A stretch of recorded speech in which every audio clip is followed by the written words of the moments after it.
What's up, bros? We are here, what feels like day 8,342. Yeah, pretty much. Yeah. I've been here for like 20 years. So, no, we're last day of NAB, and we're here with my dear friend. I would like to say dear friend. Oh, yeah. We've hung out a few times. I'll be your friend any day. All right. My dear friend Patrick Goski.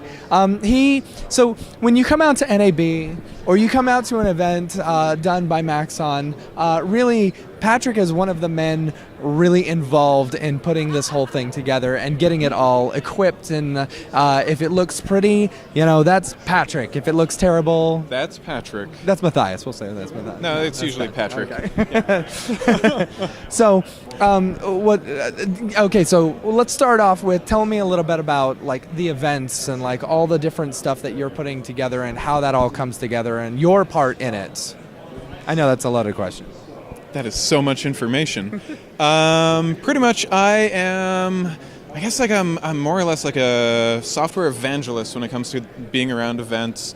For this one in particular, it's a lot of like setting everything up and making sure that you guys are well taken care of. Thank you. Alongside of Matthias, like I would not be me without a him. But yeah, so pretty much I'm the one that knows a whole bunch about the software, so I can field all the hard questions. I have noticed that, yes. Yeah. So it's kind of like that. I'm a jack of all trades with this sort of stuff. I think that's the best I can say. Yeah. Okay. You also do a lot of stuff on Cineversity. I've seen a bunch Yep. of your tutorials and stuff. Actually, when I was researching like the best techniques for doing my presentation, I actually watched a whole bunch of your tutorials. Yeah. So Yeah. I don't know, your knowledge base is really big. Tell me a little bit about Cineversity and your part in that whole. Okay. So Cineversity is actually the method that I started with Maxon completely, totally, 100%. I started out doing like little small tutorials at first, and it was just like piecemeal stuff. And eventually, after a few, they were like, "Hey, do you want to work with us more?" And so I started doing way more tutorials with them. Also did like some of the one-on-one training that they were offering. They're still offering it, but I no longer do the one-on-one training. And then, there was a time when I was just doing nothing but tutorials for Cineversity, which is where most of the stuff that's on there comes from. Yeah. And now on Cineversity, I'm mainly helping out with our new releases. So whenever new features are coming out, I will do the demos of those, along with Rick and Donovan. Right. Yeah. Yeah, actually, the motion tracking one where you've got the helmet and stuff, that was Yeah. you, right? And with That was Matthias me. inside of the helmet. That one was very fun. I possibly off the record, who knows? We had like a couple days to do it, so Matthias and I were like driving around LA trying to find a ski mask, some black gloves, and like I think we like managed to find this like late night sports store. We run in like 5 minutes before the thing closes, and we're just like, we need this stuff. And then we were thinking about it, and it's like, oh yeah, like this guy with big dreadlocks, this guy with a fro running in being like, quick, we need a ski mask and gloves. But really all we wanted to do was like, run into a desert somewhere and film a cool thing so he could be a robot. Exactly. Yeah, but it's not necessarily the easiest thing to sell to people when you're buying this stuff at first. Of course. But yeah, like it was a lot of fun. And like a good way to experience like being able to produce this stuff under a tight deadline, because we did only have like a few days. Yeah, absolutely. We had to have everything prepped like far before we actually get to the launch, so it was like a little bit of stress, but also the tools perform so good. And you're based out of, you yourself are based out of? Montreal. Canada. Yeah. Canada. Eh? Yeah, So you also, in Montreal, you also run a Montreal... So with a couple of my friends, we started a user group for digital artists, and it's called Montreal In Motion, and we meet up once a month, 7 months in a row. We found this really fabulous event production company that gives us their space, so it's pretty much a 3-hour party with like 50 minutes of people talking about what they do. Covers everything. It's VJs, stop motion animators, game developers, illustrators. We just like being able to show everybody what everybody else is doing. it's eclectic. Okay, so last question.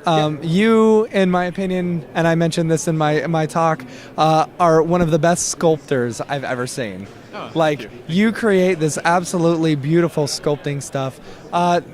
Tell me your background and maybe your process, or how'd you get so good? Okay, so my background is art school. I studied painting for a long time, and then started getting a little bit more into sculpture when I was there.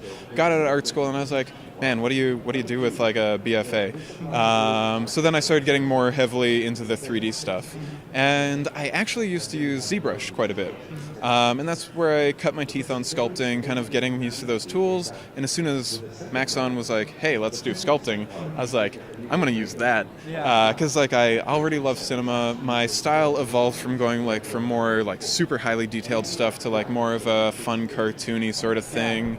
And the tool set was perfect for what I needed to do. And I just never turned back. As far as getting good, the college thing was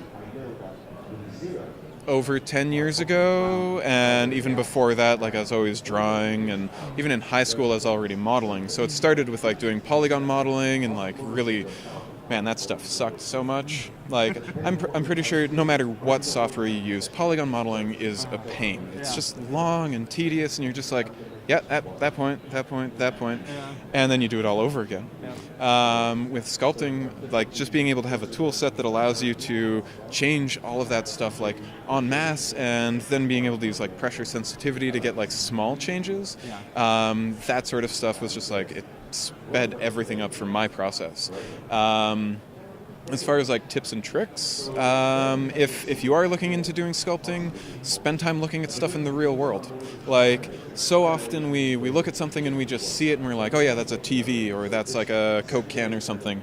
But the more time you spend studying the form, you start to understand the shapes and the depth and all of the features. Even if you just touch your face, you can start to really get a better sense of the volumes. When you see somebody's face straight on, it usually feels like their mouth is just flat. But then if you put your hand like this, you have a curvature like that, which is huge. But you don't really think about it when you're just looking at somebody in the face. And then when you're working, just always spin around.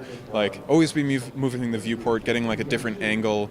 Probably, if you really want to see the best thing, on Grayscale Gorilla, I did a little tutorial for Rubber Ducky, and you can kind of just watch me sculpt for an hour and a half, or however long it was. We need a lot more of those, time lapse of you sculpting and stuff. Maybe. That would be the other secret, is I make a lot of mistakes, and Control-Z is my best hotkey that you could ever use.